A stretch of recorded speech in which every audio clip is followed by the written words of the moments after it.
Yeah. Undesirables that came into my state. Okay. I don't like it. Get these gosh darn libtards out of here, please. All right, let's go to the other room. All right, now. God, dude. Yes. Give me more. Swing state voters erupt for Trump. Also, why is Trey Yingst talking about swing state voters? He's in Tel Aviv. What is happening? Fox News foreign policy correspondent Trey Yingst joining us live from Tel Aviv to talk about the real swing state voters from America's most consequential swing state, Tel Aviv. What the fuck? Meanwhile, with less than 24 hours to the election. That was just the intro. More My than bad. 4 million votes already cast in swing state Georgia. That's more than half the voters in the state. So what are they saying this morning? Lawrence Jones is talking to them live at the Eggs Up Grill. It has been sold out since 4 a.m. in that battleground state. Lawrence, let them loose. I mean, it's like we're at a stadium. This is the overflow room here. USA? Oh. Let's talk with some folks. It's amazing. So you already... Dog, how did you know his name and where he was? That's not healthy, man. Trey Yingst, he's the Fox News guy. What? Of course I know his name and where he's stationed. He's the one, he is the guy. Voted. What was the main issue for you when you went to vote? Well, the borders of... The only reason why they didn't actually ask Trey Yingst like what the situation is on the ground in terms of like the way that people in Tel Aviv think about Donald Trump is because it's plus 90 Donald Trump. That's why. A big issue, and those people don't work, and we're giving them money like crazy. And I've worked all my life. I'm nearly 72 years old. Didn't even start drawing Social Security till I was 70. And, you know, it's just ridiculous what the Democrats wants to do. They're ruining this country. A lot of people agree with him. I'm going to go to my friend right here. What's your name? I'm Brittany Sorrells. So, Brittany, what was the main issue when you went to the polls? The main issue was just the fear of people voting in a direction that's going to take our economy in the wrong direction. My biggest priority is my family. I have 3 children, and if our economy doesn't change, it's going to be a hard candy Christmas this year. So it may not even be a Christmas. That's true. Yeah, Democrats want to take away Christmas. I forgot. They're doing a war. They're doing a war against Christ. And they're doing a war against Christmas. No Christmas at all this year. The Democrats took it away.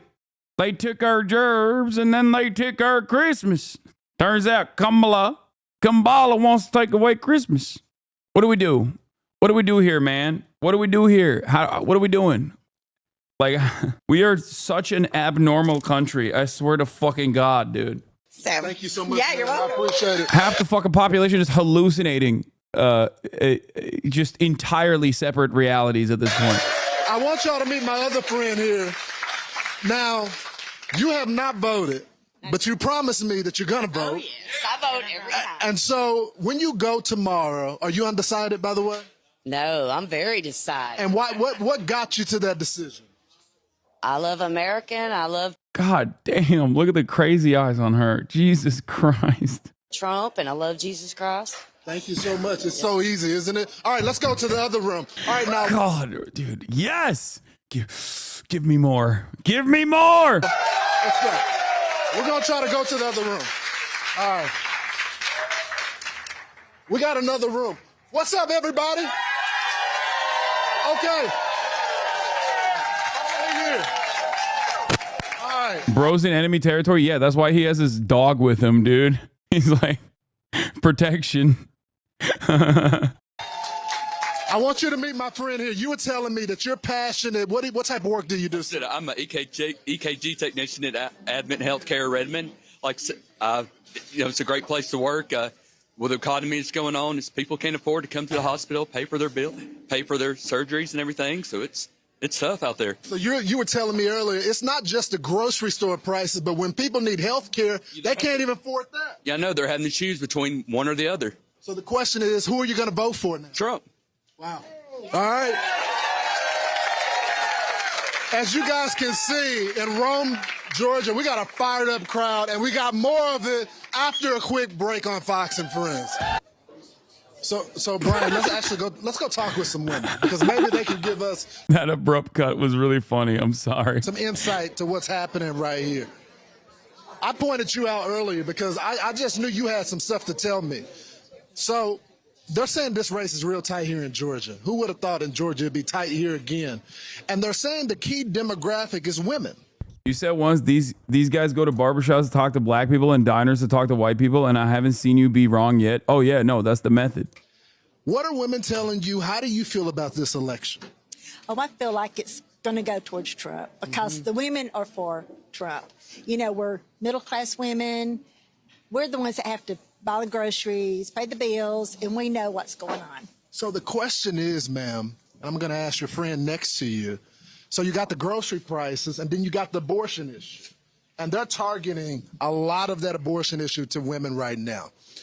What matters more, that issue or the grocery prices? Well, it's definitely the grocery prices. I mean, I have a 32-year-old son that is barely making it buying groceries. He pays his mortgage, and that's it. Abortion is very, oh my goodness, it's heart-wrenching. So but it's just everything. It's just everything. And we need some happiness, you know. We need Trump. Because you were back here agreeing. So I might as well get your thoughts on it. I heard the marbles. You know, why is it so close here in Georgia? It used to be a solid Republican state. Y'all even got a Republican governor, and you got 2 Democrats that are senators. Why is it so close here? What changed? We had a lot of people come in through the Hollywood tax credits that changed the profile of Metro Atlanta. So, Yeah, undesirables that came into my state. Okay, I don't like it. Get these gosh darn libtards out of here, please. we have a different voter in the Metro than we do out here in what I call real Georgia, God's country. Real Georgia, God's country. Oh, my bad. I didn't realize she was going to go that hard. Holy fuck. God damn. We have lived here for a really long time, and we know what our values are, and we have turned out strongly over the last 3 weeks to vote for those values. We don't want to be a border county. Every county in Georgia is a border county when the buses roll in with illegal aliens. So the big question to the crowd as we get a live look of everybody, does Georgia go back to red or does it remain blue? Red! Okay, this is what the people are saying, guys. I'll send it back to y'all. All right, we're back here in Georgia. It's a fired up crowd today. So everyone always says that the next generation, we're in trouble. I think it's different for these Gen Z voters. So tell me, as Gen Z voters, what is the top These motherfuckers are Gen Z? issue for y'all? So for me, for someone who is about to graduate next year, for me, it's the economy and immigration. I have tons of friends who are still unemployed, who have not landed a job a year later after graduation. One of the things I'm concerned about is how much taxes am I going to be paying next year, listed in the Democratic plan. I mean, what am I going to be paying next year? What about you, sir? The same thing, economy and immigration. Immigration's a record high right now. Our economy is totally in the garbage. It's just everyone's living paycheck to paycheck, no matter how much you make, and it's just crazy. It's absurd. Do you worry about buying your first house? Oh, I'm really afraid that I'll never be able to buy a house if the economy keeps going the way it is. Something has to change, right? All right, let's talk with some more folks back here. How y'all doing back here? What's your name, man? Hey, Carolyn Stallworth. So, Carolyn, tell me, what's your number one issue? Well, I have 3. The economy, immigration, and health. Yeah. I am so glad that President Trump has added that to his key policies. Okay. Absolutely. Being the age that I am, and I was fortunate to be healthy until I was 75. So I know personally what the young folk are going to be going through as they age, and with food, synthetic foods, etc., being a major cause of our illnesses, I am just ecstatic that President. Yes. Thank you so Yes. much. Let's talk to your husband, right? Is this your husband? Yes. I assumed I got it right, huh? You got it right. So tell me, everybody's talking about black males and the record support for Donald Trump. Can you tell me why there is this explosion within our community? Well, that would be a very difficult question for me to answer because What explosion? I feel like when I tune into media and like liberals are talking about how like Trump is killing it with black men. And then Fox News is also saying Trump is killing it with black men. I'm like, where is this happening? Like, there is no explosion. It went from like 2 guys to 4. It just doesn't, it's not real. You know what I mean? It's odd. It's odd that statistically that's an explosion of 100%. Exactly. But when you look at the totality, it's like marginal. It doesn't make any sense. I've been a Republican since 1962.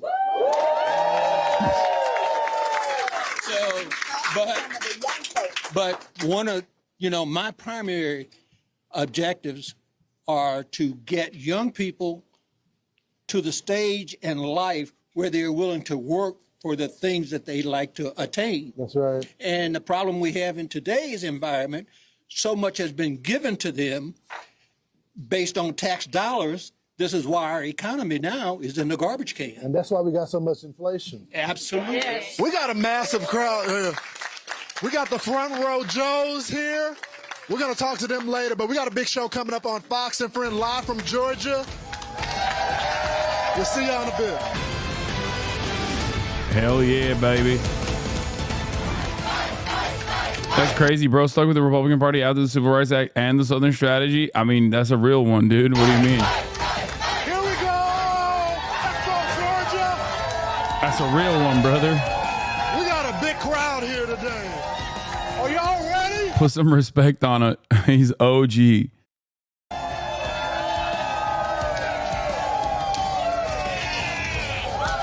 go. It's crazy in here. This is a powerful state because Georgia, it was 12,000 votes that separated Joe Biden from Donald Trump, and they say they're going to turn this state back red. Is that right? So let's get to why.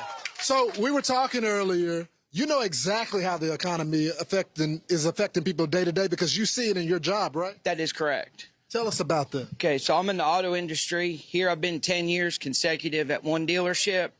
A majority of our vehicles are trucks. Trucks, with the hindsight of the increase of doubling the gas, has hindered people from buying trucks because of the fuel price of going near $3 a gallon from what it used to be. My man said, I'm in the auto industry. He sells cars. It's like, brother, you are not in the auto industry, okay? The fuck? It's like working the cash register at the local grocery and being like, well, I'm in the food procurement and processing business. I'm managing the agricultural outputs. $1.30, $1.40 a gallon while Trump was in office. And now we have the situation where people have to look at the payment, the insurance, and they'll look at the price of gas. And now the price of gas exceeds the monthly payment of what they're paying on their truck. And that's affecting everything. I know because my dad's a truck driver. Let's bring this barber in right here. I'm in the fashion industry. I work at Kohl's. Yeah, I work in ag sector. That's right. I manage financial transactions for $1 billion company. Yep. You're a barber, and you've been watching our barbershop series. Yes. So you run into a lot of folks. When you talk to them, when they're in your seat, what do they say is the number one issue facing the country? Number one issue. I thought it's real weird because, like, my barber clientele does not look like the barbershops you've been to. Matter of fact, if they showed up at my barber, I'd be goddamn scared. Price of energy. And people forget all the things that's happened in the past 4 years. Who would have ever thought that $5 a gallon gas to go 3 hours to find baby formula? That happened in this 4-year period. We cannot have that again. We have to turn that around. And people forget all those little things that happened under Harris and Biden. Wow. Turning the page. All right, let's talk with these folks. All right, man. Tell me, what's your name? My name's Lauren. Lauren, so tell me, what's the number one issue facing this country right now? I think border security. I have 3 young children, and I want them to grow up in a safe place in the economy. Why would someone in Georgia care about the border? Because they are all coming in and they are being distributed to all the states. Yeah, a question I ask myself all the time. Because I've been told that they're crazy and they're coming over here. Wait. Oh, no. I'm watching the door. He's going to the wrong house. No. No. Shit. No. God damn it. I'm so hungry. Chase him down? I'm not going to. Hold on. I might have to. So they're in our own backyard. We know what happened in Athens, and it makes me very sad. Yep, and we still that family still hasn't gotten a call from the president of the United States. No, and no parent ever recovers. It's unbelievable. Georgia, it's great to be here. Didn't you already eat? No. I'll send it back to you guys on the couch as I make my way to my seat. Hey, if you like this video, please subscribe and hit that bell so you don't miss out on any future videos.